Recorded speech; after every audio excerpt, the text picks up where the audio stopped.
Hello student, তোমরা যারা ক্যালকাটা ইউনিভার্সিটির আন্ডারে সেকেন্ড সেমিস্টারের ছাত্রছাত্রী আছো, তোমাদের জন্য আজকে ক্লাস খুবই গুরুত্বপূর্ণ। আজকে ক্লাসে তোমাদের ইএনভিএস অর্থাৎ পরিবেশবিদ্যা সাবজেক্টের প্রথম ইউনিট থেকে এসএকিউ অর্থাৎ 2 নম্বরের প্রশ্নোত্তর এবং এমসিকিউ প্রশ্নোত্তর নিয়ে আলোচনা করব এবং তোমাদের এই প্রথম ইউনিট থেকে 15টা 2 নম্বরের অর্থাৎ এসএকিউ প্রশ্নোত্তর এবং 25টি এমসিকিউ প্রশ্নোত্তর নিয়ে আলোচনা করছি। আজকে ক্লাসটা খুব মনোযোগ সহকারে তোমরা দেখো এবং বুঝে নাও। যে প্রশ্নগুলোর শেষে স্টার দিয়ে চিহ্নিত করা আছে এগুলো হচ্ছে অধিক গুরুত্বপূর্ণ প্রশ্ন। প্রথম প্রশ্ন, পরিবেশ শিক্ষা বলতে কী বোঝো? পরিবেশ শিক্ষা বলতে বোঝায় এমন এক শিখন প্রক্রিয়া যা মানুষকে পরিবেশের বিভিন্ন উপাদান, পরিবেশগত সমস্যা এবং তার প্রতিকার সম্পর্কে জ্ঞান, দক্ষতা ও সচেতনতা প্রদান করে, যাতে তারা পরিবেশ রক্ষায় দায়িত্বশীল ভূমিকা পালন করতে পারে। পরের প্রশ্ন আছে, পরিবেশ শিক্ষার প্রধান লক্ষ্য কী? পরিবেশ শিক্ষার প্রধান লক্ষ্য হলো সাধারণ মানুষের মধ্যে প্রাকৃতিক পরিবেশ ও তার সমস্যাগুলি সম্পর্কে সচেতনতা বৃদ্ধি করা এবং তাদের পরিবেশ সংরক্ষণের কাজে সক্রিয়ভাবে অংশগ্রহণ করতে উৎসাহিত করা। তারপরে পরের প্রশ্ন কি আছে, তিবলিসি ঘোষণা কী? তিবলিসি ঘোষণা 1977 সালে রাশিয়ার বর্তমানে হচ্ছে জর্জিয়া টিবলিসি শহরে ইউনেস্কো এবং ইউএনইপি এর উদ্যোগে আয়োজিত সম্মেলনে পরিবেশ শিক্ষার প্রকৃতি লক্ষ্য ও নীতি সম্পর্কিত যে আন্তর্জাতিক নির্দেশিকা গৃহীত হয় তাকে তিবলিসি ঘোষণা বলা হয়। পরিবেশ শিক্ষার দুটি গুরুত্ব লেখো। প্রথম হচ্ছে এটি পরিবেশের অবক্ষয় ও দূষণ সম্পর্কে মানুষকে সচেতন করে। দ্বিতীয়ত হচ্ছে এটি পরিবেশ সংরক্ষণে মানুষের মধ্যে দায়িত্ববোধ ও ইতিবাচক দৃষ্টিভঙ্গি গড়ে তুলতে সাহায্য করে। পরের প্রশ্ন আছে, পরিবেশ সচেতনতা বলতে কী বোঝো? পরিবেশ সচেতনতা হলো আমাদের চারপাশের প্রাকৃতিক ও সামাজিক পরিবেশ, তার ভারসাম্য এবং দূষণের ক্ষতিকারক প্রভাব সম্পর্কে মানুষের সঠিক জ্ঞান, উপলব্ধি ও সংবেদনশীলতা, যা পরিবেশ রক্ষার প্রাথমিক পদক্ষেপ হিসাবে কাজ করে। পরের প্রশ্ন, পরিবেশ শিক্ষা ও পরিবেশ সচেতনতার মধ্যে পার্থক্য। পরিবেশ সচেতনতা হলো পরিবেশের সমস্যাগুলি সম্পর্কে কেবল জ্ঞান বা উপলব্ধি লাভ করা। অন্যদিকে পরিবেশ শিক্ষা হলো একটি বৃহত্তর প্রক্রিয়া যা সচেতনতা বৃদ্ধির পাশাপাশি সমস্যা সমাধানে দক্ষতা প্রদান করে এবং সক্রিয় অংশগ্রহণ নিশ্চিত করে। তারপর হচ্ছে পরিবেশ শিক্ষার উৎপত্তির ক্ষেত্রে স্টকহোম সম্মেলনের ভূমিকা কী? অ্যান্সারটা দেখো, 1972 সালে সুইডেনের স্টকহোমে জাতিসংঘের মানব পরিবেশ সম্মেলনে সর্বপ্রথম পরিবেশ সংরক্ষণের পাশাপাশি পরিবেশ শিক্ষার ওপরে আন্তর্জাতিকভাবে জোর দেওয়া হয়। এটি আধুনিক পরিবেশ শিক্ষার উৎপত্তির ক্ষেত্রে এক ঐতিহাসিক মাইল ফলক। তারপরে তিবলিসি ঘোষণায় পরিবেশ শিক্ষার কটি উদ্দেশ্যের কথা বলা হয়েছে ও কী কী? দেখো, 5টি মূল উদ্দেশ্যের কথা বলা হয়েছে। সেগুলো হচ্ছে পরিবেশ সম্পর্কে সচেতনতা বৃদ্ধি, সঠিক জ্ঞান প্রদান, ইতিবাচক দৃষ্টিভঙ্গি গঠন, সমস্যা সমাধানে দক্ষতা অর্জন এবং সংরক্ষণে অংশগ্রহণ। তারপরে পরিবেশ শিক্ষার দর্শন বলতে কী বোঝো? পরিবেশ শিক্ষার দর্শন হলো মানুষ ও প্রকৃতির মধ্যে সুরেলা ও টেকসই সম্পর্ক গড়ে তোলা। আর এটি মানুষকে শেখায় যে প্রকৃতি নিছক সম্পদের ভাণ্ডার নয়, বরং মানুষের বৃহত্তর বাস্তুতন্ত্রের একটি অবিচ্ছেদ্য অংশ মাত্র। তারপর হচ্ছে দেখো, প্রথাগত পরিবেশ শিক্ষা কী? বিদ্যালয়, মহাবিদ্যালয়, বিশ্ববিদ্যালয়ে নির্দিষ্ট পাঠ্যক্রম, সময়সূচি এবং শ্রেণীকক্ষের মাধ্যমে শিক্ষার্থীদের যে সুনির্দিষ্ট ও কাঠামোগত পরিবেশগত শিক্ষা প্রদান করা হয় তাকে প্রথাগত পরিবেশ শিক্ষা বলে। আর অপ্রথাগত পরিবেশ শিক্ষা কী?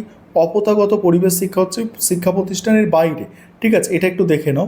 ইউনেস্কোর মতে পরিবেশ শিক্ষার সংজ্ঞা, এটাও দেখে নাও, যেগুলো স্টার দিয়ে আমি সেগুলো আলোচনা করছি। তারপর দেখো, শিক্ষার্থীদের মধ্যে পরিবেশ সচেতনতা বৃদ্ধির 2টি উপায় লেখো। আর পরের প্রশ্ন আছে, স্থিতিশীল উন্নয়নের সাথে পরিবেশ শিক্ষার সম্পর্ক কী? এই প্রশ্নের উত্তর নিয়ে আলোচনা করব। তার আগে একটা বিষয় তোমাদের বলার আছে, তোমাদের জন্য অনলাইন কোচিং ক্লাস চলছে। তোমরা যদি কেউ পেইড ব্যাচে অ্যাডমিশন নিতে ইচ্ছুক থাকো বা আমাদের থেকে স্টাডি মেটেরিয়াল অর্থাৎ পিডিএফ নোট পারচেস করতে চাও, তাহলে তোমরা স্ক্রিনে দেওয়া নম্বরে যোগাযোগ করতে পারো। এবার স্থিতিশীল উন্নয়নের সঙ্গে পরিবেশ শিক্ষার সম্পর্ক দেখো। স্থিতিশীল উন্নয়নের লক্ষ্য হলো বর্তমানের চাহিদা মিটিয়ে ভবিষ্যৎ প্রজন্মের জন্য সম্পদ সুরক্ষিত রাখা। আর পরিবেশ শিক্ষা মানুষকে সম্পদের পরিমিত ব্যবহার ও সংরক্ষণ জ্ঞান দিয়ে এই স্থিতিশীল উন্নয়নকে বাস্তবে রূপায়িত করতে সাহায্য করে। তারপর বেলগেট সনদ পরিবেশ শিক্ষার ক্ষেত্রে কেন গুরুত্বপূর্ণ এটা দেখে নাও। পরিবেশ শিক্ষার মানে মূল নীতি কী এটা দেখো, পরিবেশ শিক্ষার মূল নীতি। আর এবার হচ্ছে তোমাদের এমসিকিউগুলোতে আমি অপশান রাখিনি, কারণ অপশান রাখলে ফালতু সময় নষ্ট হবে, ঠিক আছে।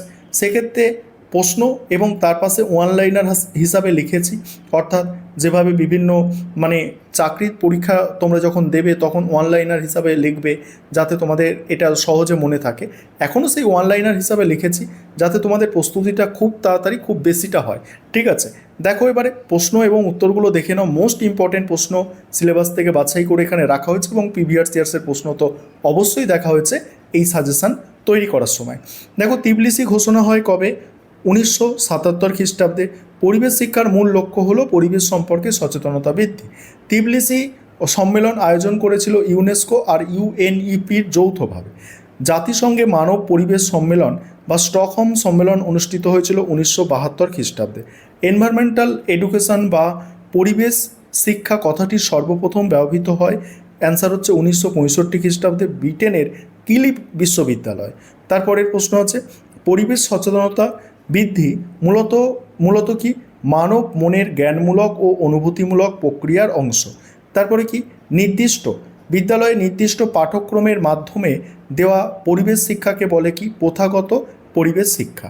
তারপরে বিশ্ব পরিবেশ দিবস পালিত হয় কবে? বিশ্ব পরিবেশ দিবস হচ্ছে 5ই জুন। তিবলিসি শহরটি অবস্থিত, অ্যান্সার হচ্ছে জর্জিয়া। তৎকালীন সোভিয়েত ইউনিয়ন ছিল এটা। তারপর ইউএনইপি এর পুরো কথা ইউনাইটেড নেশন এনভায়রনমেন্টাল প্রোগ্রাম। পরিবেশ শিক্ষার দর্শন সর্বাধিক গুরুত্ব দেয় মানুষ ও প্রকৃতির ভারসাম্য রক্ষার ওপর। তারপরে দেখো বেলগেট সনদ, ঠিক আছে, বেলগেট চার্টার লেখা আছে, এটা ইংলিশে লেখা আছে বেলগেট চার্টার, বাংলা করলে হয় বেলগেট সনদ। গৃহীত হয়েছে কবে? 1975 খ্রিস্টাব্দে। আর্থ সামিট বা বসুন্ধরা সম্মেলন অনুষ্ঠিত হয়েছে কবে? 1992 রিও ডি জেনিরোতে। মোস্ট ইম্পর্টেন্ট, আর ব্যাকেটেও লিখে দেওয়া হয়েছে, অর্থাৎ কোনো তথ্য যাতে তোমরা মিস না করে যাও সেইভাবেই এগুলো তৈরি করা। তারপরে হচ্ছে পরিবেশবিদ্যা হলো একটি কি? বহুমাত্রিক বা মাল্টিডিসিপ্লিনারি বিষয়। পরিবেশ শিক্ষা মানুষের দৃষ্টিভঙ্গিতে পরিবর্তন করে, ইতিবাচক দিক পরিবর্তন করে। তারপরে হচ্ছে কি? সাধারণ মানুষের মধ্যে পরিবেশ সচেতনতা বৃদ্ধির প্রধান মাধ্যম কি? গণমাধ্যম, মানে টিভি, সোশ্যাল মিডিয়া, খবরের কাগজ, এইগুলো। ইউনেস্কোর মানে সদর দপ্তর অবস্থিত কোথায়? প্যারিসে। পরিবেশ শিক্ষার চূড়ান্ত বা সর্বশেষ লক্ষ্য হলো পরিবেশ সংরক্ষণে সক্রিয় অংশগ্রহণ। তারপর ইকো ক্লাব গঠনের মূল উদ্দেশ্য হলো কি? শিক্ষার্থীদের মধ্যে পরিবেশ সচেতনতা বৃদ্ধি করা। পরিবেশ সচেতনতা হলো পরিবেশ শিক্ষার উত্তর হচ্ছে প্রাথমিক ধাপ। এজেন্ডা 21 গৃহীত হয়েছিল 1992 সালে বসুন্ধরা সম্মেলনে। তারপরে মানুষের সঙ্গে প্রাকৃতির অবিচ্ছেদ্য মানে অন্তঃসম্পর্কের কথা বলা হয়েছে, অ্যান্সার হচ্ছে পরিবেশ শিক্ষার দর্শনে। তারপরে ভারতের প্রথম পরিবেশ সংরক্ষণ আইন প্রণীত হয় 1986 খ্রিস্টাব্দে। তারপরে পরিবেশ শিক্ষার অন্যতম প্রধান শিক্ষণ পদ্ধতি হলো কি? হাতে কলমের শিক্ষা। নেক্সট হচ্ছে পরিবেশ শিক্ষা হলো মূলত একটি কি? নিরবচ্ছিন্ন ও জীবনব্যাপী প্রক্রিয়া। এই ছিল তোমাদের আজকের ক্লাস, ইউনিট 1 পুরো কমপ্লিট করালাম।